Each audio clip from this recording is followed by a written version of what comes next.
미래 교육에 대해 이야기하는 시간 나우미래, 나와 우리의 미래에 대해서 이야기를 나눠보기 위해 비트바이트라는 회사를 창업하셨고 플레이키보드라는 앱으로 전 세계 100만 명의 유저들을 즐겁게 하고 있는 정말 어린 창업자분 안서영 대표를 모셔봤습니다. 반갑습니다. 네, 안녕하세요.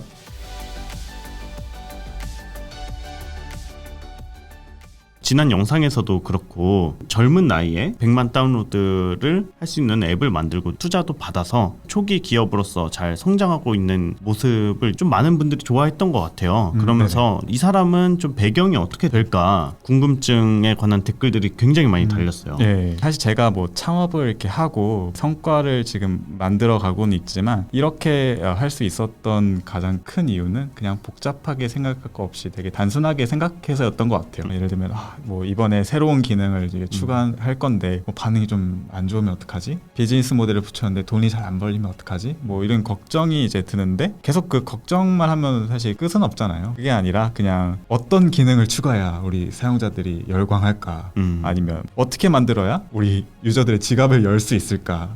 이런 방법들 더 고민하게 되는 것 같아요. 조금 더 이제 좀 과거로 돌아가 볼게요. 네. 제가 알기로는 이제 설린 인터넷 고등학교를 나오셨는데 원래 뭐 이렇게 네. 프로그래밍 이런 걸 좋아했어요? 제가 초등학교 3학년 때 그냥 인터넷에서 우연히 어떤 플래시 게임을 발견을 했는데 알고 보니까 고등학생이 만든 게임이었던 거예요.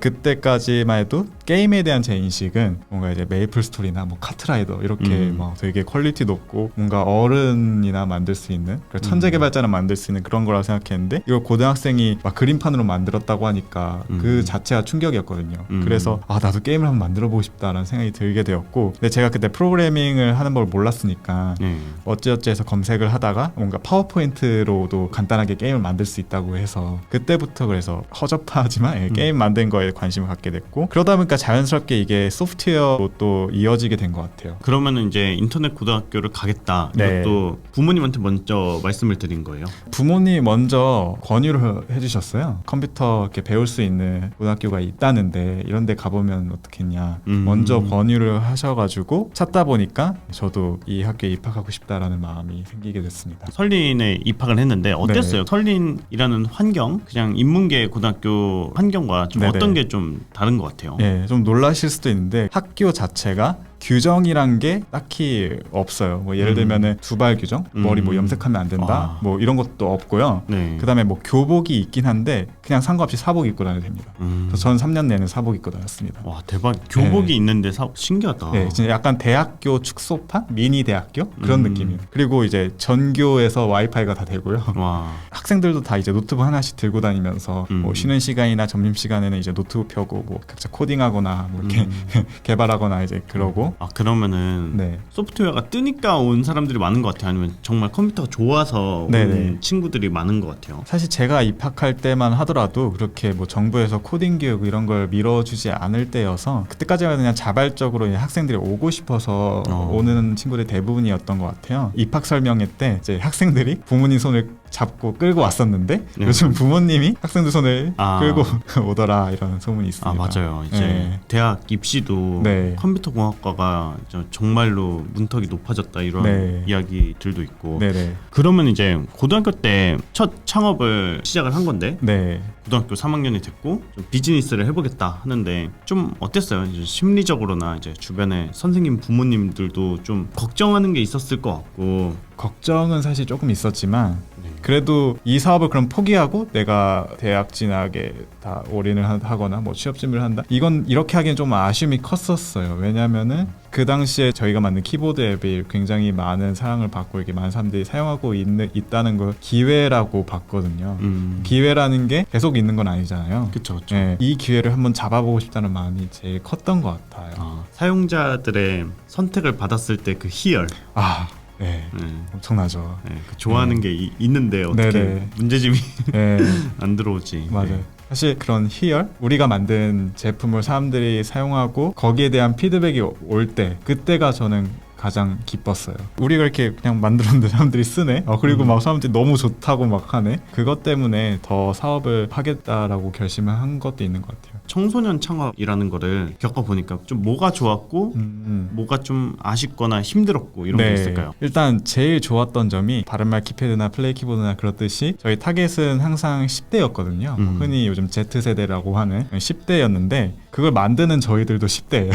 Z세대고. 그러다 보니까 이 세대가 뭘 좋아하고 또 뭐를 싫어하는지 가장 저희가 잘 이해할 수 있었던 것 같아요. 투자자들을 만나면은 좀 이런 식으로 접근을 하자면 시장이 얼마고 네. 그리고 여기서 페인 포인트가 뭐고 네네. 그 솔루션은 뭐고 이런 게 있는데 키보드 이게 고객이 느끼는 페인 포인트라고 하기에는 약간 좀 애매한 구석이 조금 있는 것 같아요. 어떤 정서를 파고들고 문화를 파고들고 이런 거라 네. 좀 일반적인 그런 사업 그런 것과 좀 다른 부분이 있는 것 같아요. 맞습니다. 그렇게 생각하실 수 있습니다. 뭐 저도 사실 이 키보드 앱 사업을 하기 전까지는 잘 몰랐고요. 근데 이제 키보드 앱을 5년 동안 만들어 오면서 느낀 거지만 저희 고객 이 10대 Z세대들에게는 기본 키보드가 이렇게 밋밋한 디자인으로 있는 게 굉장히 큰 문제더라고요.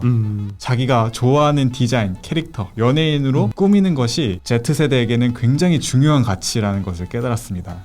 참 신기한 것 같아요. 네, 이해하기 어려우시죠. 네. 네.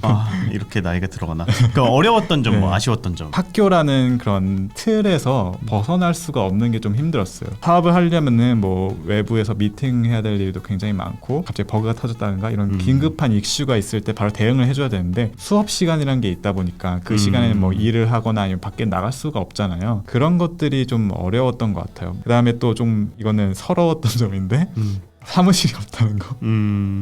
학교 끝나고 그러니까 교실에서 막 하거나 뭐 동아리실에서 막 일하거나 그랬는데 뭐 3학년 2학기 이제 들어가면서 학교 선생님이 이제 배려를 많이 해주셔서 그 학교에 남는 창고 같은 곳이 있는데 거기를 저희가 사용할 수 있도록 해주셨습니다. 네. 창고 창업자구나.